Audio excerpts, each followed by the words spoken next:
دوباره خست و بیرون تنم میره بالا،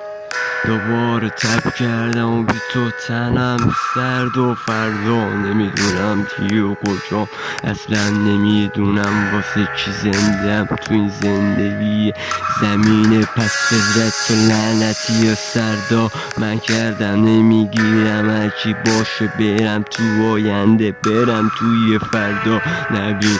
عزیزم واسه تو که میشه دردم رو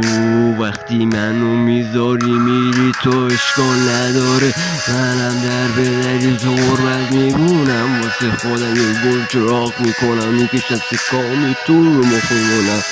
ولی بازم روت میدونم منم یه خول بیجونم مفتیل تو باز میدونم